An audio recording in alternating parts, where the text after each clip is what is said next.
Olá, vamos iniciar os nossos estudos de medição de pressão, mas antes precisamos conhecer os conceitos básicos muito importantes sobre pressão. Vários desses conceitos vocês aprenderam lá no ensino médio com o seu professor de física e nós vamos agora relembrá-los. Vamos lá?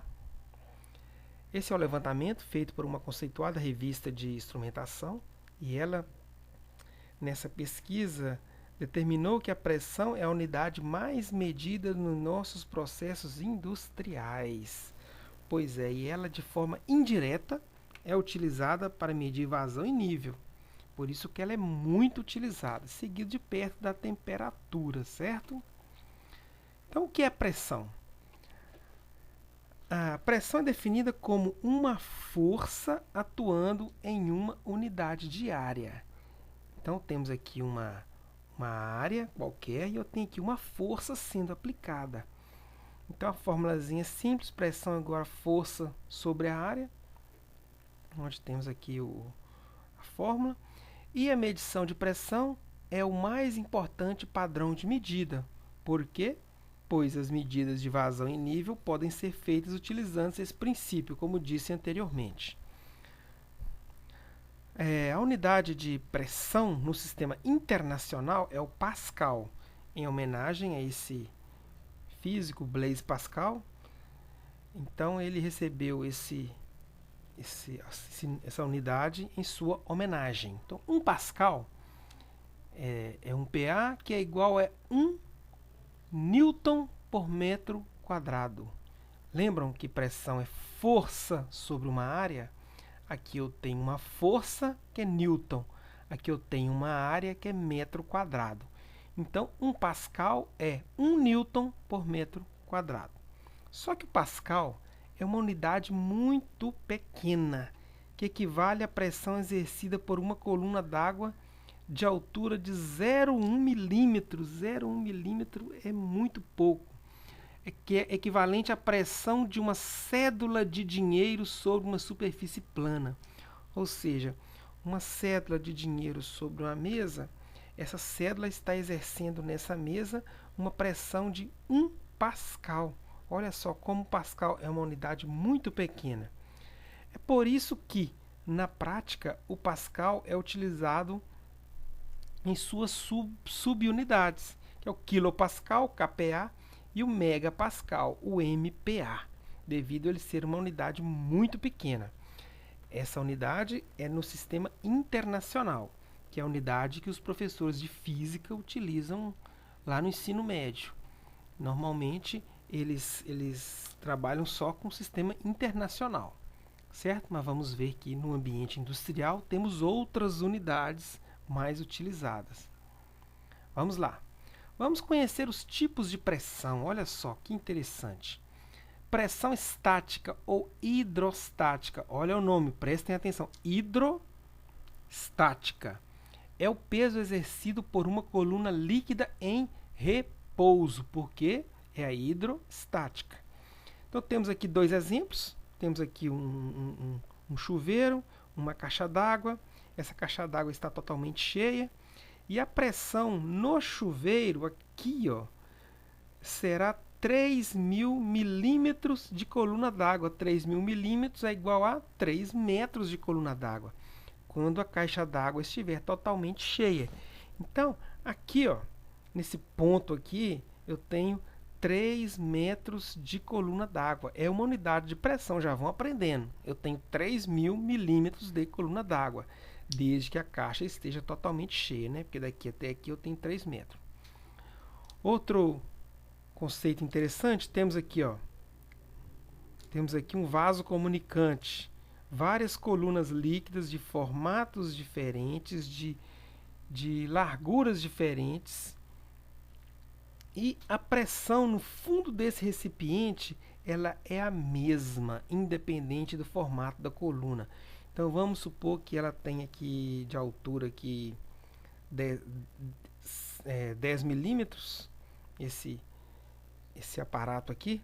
Então, eu tenho 10 milímetros de coluna d'água no fundo dele, igual em qualquer ponto, independente do formato da coluna líquida. Então aqui eu tenho a mesma pressão que eu tenho aqui, que é a mesma pressão que eu tenho aqui. Seja esse tubo aqui bem fino e esse tubo aqui mais grosso, eu tenho a mesma pressão, desde que esteja na mesma altura, certo? E lógico, e a coluna líquida também na mesma altura, né? Então vamos conhecer outro tipo de pressão. Pressão diferencial, muito interessante. É a diferença de pressão entre dois pontos. Olha aqui, eu tenho aqui um filtro e tem aqui um sensor de pressão aqui e outro aqui. Então aqui nós estamos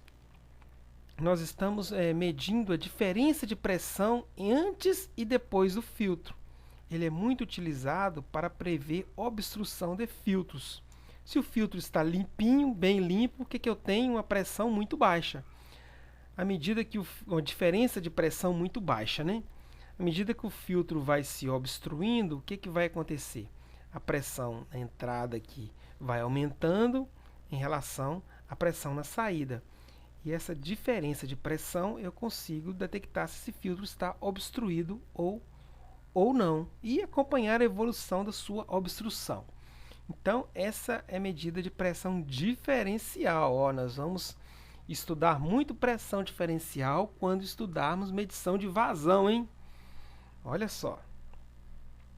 Um outro tipo de pressão é a pressão dinâmica ou cinemática.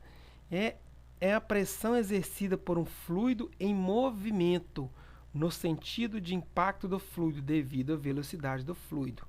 Então eu tenho aqui um medidor de pressão, ele é instalado no equipamento e tem aqui o desenho dele. Ele está medindo a pressão no interior desse tubo, é uma pressão dinâmica, um fluido em movimento. Se o fluido está parado, é uma pressão hidrostática, estática. Se o fluido está em movimento, é uma pressão dinâmica. A pressão do fluido em movimento também é utilizado para se medir vazão, tá? Medir vazão, olha só que interessante.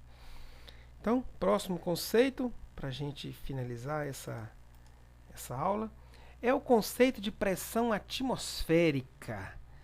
Olha só que interessante. Temos aqui o nível do mar e temos aqui uma cordilheira. Podemos falar aqui uma cordilheira dos Andes ou lá na Bolívia, lugares mais altos.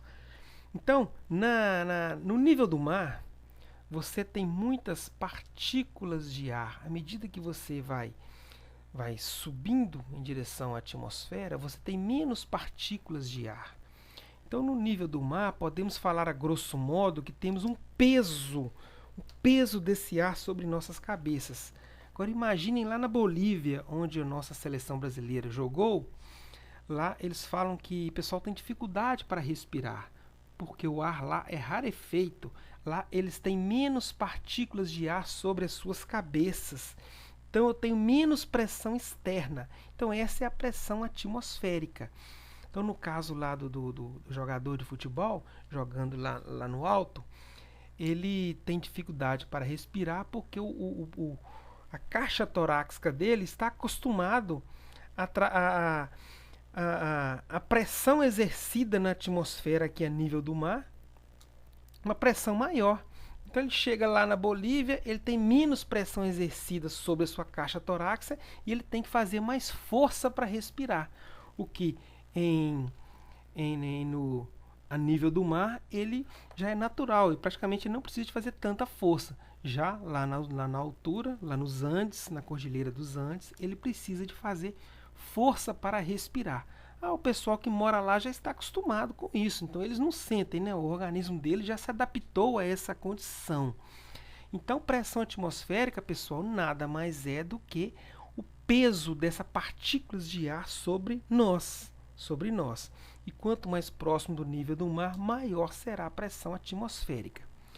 No nível do mar, a pressão atmosférica é medida em outra unidade, milímetros de Hg, que é milímetros de coluna de mercúrio.